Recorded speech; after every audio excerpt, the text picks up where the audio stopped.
Hi friends, तो आज मैं आप लोग को बताने जा रहा हूँ रांची संग्रहालय में कुछ नई वैकेंसीज आई हैं। उसके बारे में डिटेल में बताऊंगा। क्या एज लिमिट है, क्या पोस्ट है, क्या क्वालिफिकेशन चाहिए, क्या सैलरी है। उससे पहले चैनल को सब्सक्राइब करिए, वीडियो को लाइक कर दिए। चलिए स्टार्ट करते हैं। यहाँ पे देख सकते हैं कार्यालय उपायुक्त सह जिला दंडाधिकारी रांची की तरफ से बाल संरक्षण इकाई में जो डिपार्टमेंट उसकी तरफ से वैकेंसीज आई है। यहाँ पे बालकों की देखरेख और संरक्षण की तरफ से यहाँ पे जो पोस्ट का जो नाम है संरक्षण अधिकारी गैर संस्थागत देखरेख में यहाँ पे एक पोस्ट है। एज लिमिट जो दिया हुआ है 30 से 45 साल और सैलरी जो है मासिक यानी कि मंथली सैलरी होगा 27,804 रुपया। और यहाँ पे जो उसका क्वालिफिकेशन एक तरह से देख सकते हैं तो क्वालिफिकेशन है स्नातकोत्तर यानी कि पीजी होना चाहिए। ये सब सब्जेक्ट में सामाजिक कार्य, सामाजिक शास्त्र, बाल विकास, मानव अधिकार, लोक प्रशासन, मनोवैज्ञानिक, मनोचिकित्सक, कानून, सार्वजनिक स्वास्थ्य, सामुदायिक संस्था प्रबंधन में पीजी होना चाहिए। ये सारे सब्जेक्ट में आपको पीजी या स्नातकोत्तर होना चाहिए। और साथ ही साथ यहाँ कार्य अनुभव यानी कि आपके पास एक्सपीरियंस है तो आपको वहाँ पे बेनिफिट मिलेगा, उसका वहाँ पे ज़्यादा काउंट होगा, मार्क्स वगैरह जो भी है। और यहाँ पे कंप्यूटर का नॉलेज जरूर होना चाहिए आपके पास। यहाँ पे सर्टिफिकेट के बारे में यहाँ तो नहीं कुछ बोला है, लेकिन उसके आगे मांगेगा। सेम चीज़ यहाँ पे कार्य अनुभव साथ में मांगा है। निगरानी के लिए यहाँ पे क्या बोला है, स्नातक अगर आपके पास ग्रेजुएशन का भी डिग्री है तो आप एलिजिबल हैं। साथ ही अगर ग्रेजुएशन की है तो आपके 2 साल का एक्सपीरियंस होना चाहिए। सारे सब्जेक्ट में जो ऊपर दिया हुआ सेम लगभग सारा सब्जेक्ट है, लेकिन अगर आप उस चीज़ में कहीं पे भी कोई अलग डिस्ट्रिक्ट में आप उस काम किए हो तो वहाँ पे 2 साल का एक्सपीरियंस काउंट किया जाएगा। सेकेंड पोस्ट है यहाँ पे आंकड़ा विश्लेषण यानी डाटा कलेक्टर या जो भी हो, डाटा अकाउंटेंट टाइप्स का जो भी है, तो वहाँ पे एक ही पोस्ट इसमें भी है। और यहाँ पे जो एज लिमिट है 30 से 45 में भी है। इसका सैलरी कम है 18,500। और इसका जो क्वालिफिकेशन चाहिए बीसीए चाहिए, सांख्यिकी यानी स्टैटिक्स चाहिए, मैथ्स का होना चाहिए, इकोनॉमिक्स होना चाहिए। इसमें स्नातक ही मांगा है, कोई एक्सपीरियंस नहीं मांगा है। और यहाँ पे कंप्यूटर ऑपरेटर में किसी तरह कंप्यूटर से रिलेटेड में आपको अगर कहीं एक्सपीरियंस है तो उसको यहाँ पे काउंट किया जाएगा साथ ही साथ। और यहाँ पे ये चीज़ थोड़ा सा दिया हुआ है, इसको डिटेल्स में अगर आप पढ़ना चाहते हैं तो इसको आप पॉज करके पढ़ सकते हैं। कुछ इंपॉर्टेंट होगा तो मैं बता दूंगा।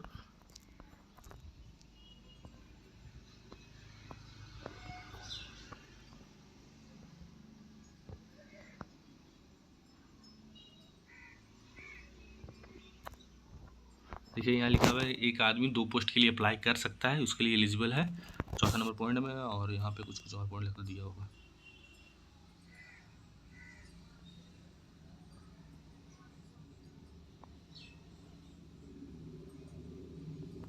हम बोल रहा है कि लिस्ट जारी करके उसका नाम उसमें फर्स्ट लिस्ट मेरिट लिस्ट आएगा, उसके अनुसार ही सबका सिलेक्शन किया जाएगा। और भी कुछ ऐसा कुछ जो भी आप आवेदन करेंगे, जब भी अप्लाई करेंगे तो यहाँ पे देख सकते हैं, यहाँ पे लिखा हुआ है कि अपना जितना भी सारा डॉक्यूमेंट सर्टिफिकेट्स होंगे, सर्टिफिकेट, एक्सपीरियंस सर्टिफिकेट, जाति प्रमाण पत्र यानी कि कास्ट और रेसिडेंट सर्टिफिकेट, साथ ही साथ अगर और भी कुछ अलग से डॉक्यूमेंट है या अलग का कोई डिग्री है तो उसको वहाँ पे आप जीरोक्स करके साथ ही साथ उसमें सत्यापित संकलन कर यानी उसमें अपना सिग्नेचर और डेट जरूर मेंशन कीजिएगा। कोई भी सरकारी डॉक्यूमेंट में अगर आप अप्लाई करते हैं सरकारी पोस्ट के लिए या फिर वो कॉन्ट्रेक्चुअल हुआ कुछ भी हो, उसमें अपना साइन और डेट जरूर दीजिएगा, उससे आपका सत्यापित हो जाता है। तो उस चीज़ को ध्यान दीजिएगा। और ये जो आवेदन है अंतिम 22/8 यानी कि 22 अगस्त 2026 5 बजे तक वहाँ पे प्राप्त हो जाना चाहिए। मेरे ख्याल से ये फॉर्म ऑफलाइन ही होगा। चलिए देखते हैं।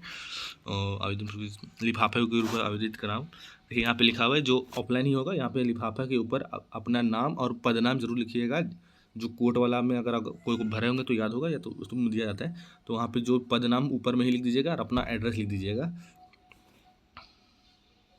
बोला अगर कुछ भी आपको फॉर्म में कुछ अगर त्रुटि मिलेगा या कुछ गलती होगा तो उसे आपको वहाँ से रिजेक्ट कर दिया जाएगा, आगे आपको फॉर्म को नहीं किया जाएगा। उसमें साथ ही बोला कि स्टिकर चिपकाने के लिए जो लिफाफा मिलेगा उसमें रजिस्टर कार्ड में या स्पीड पोस्ट के थ्रू आप भेज सकते हैं। अगर आप अलग अलग पोस्ट के लिए अप्लाई करना चाहते हैं तो आपको अलग अलग लिफाफे में अलग अलग पोस्ट करना होगा। एक ही पोस्ट में आप 2 एप्लीकेशन अप्लाई नहीं कर सकते हैं। और यहाँ पे लिखिए जो आवेदन का पता है कहाँ पे आपको पोस्ट करना है, उसका लिखिए कार्यालय जिला बाल संरक्षण इकाई संग्रहालय भवन ब्लॉक बी कमरा संख्या 111 पिन कोड 834001 रांची झारखंड में आपको ये पोस्ट करना है। इसका एक स्क्रीनशॉट ले लें जहाँ पे आपको भेजना है। और शायद नीचे का एप्लीकेशन भी दिया हुआ तो उस जगह पे आपको भेजना होगा। ये देखिए फॉर्म है, एप्लीकेशन फॉर्म। और ये फॉर्म अगर आपको अप्लाई करना है तो इसको आप झारखंड नहीं, रांची का जो जिला का वेबसाइट होता है उस पर ये आपको मिल जाएगा। ranchi.nic.in पे जाइएगा, वहाँ पे रिक्रूटमेंट सेक्शन में जाइएगा तो वहाँ पे ये अभी फॉर्म अवेलेबल है। तो वहाँ पे ये सारा पूरा PDF ही आ जाएगा। ये PDF का ये 2 पेज किसी भी साइबर कैफे से निकाल के इसको फॉर्म को भर दीजिएगा। फ़ोटो वगैरह जो भी डिटेल्स भरना है, भरने के बाद यहाँ पे एग्जामिनेशन डिटेल या ठीक मैट्रिक, इंटर, ग्रेजुएशन, फिर PG का जो है, उसके बाद अगर कोई अलग से क्वालिफिकेशन कंप्यूटर वगैरह उसको भी डाल सकते हैं, या प्रोफेशनल के लिए अलग से दे दिया तो यहाँ पे भी आप डाल सकते हैं।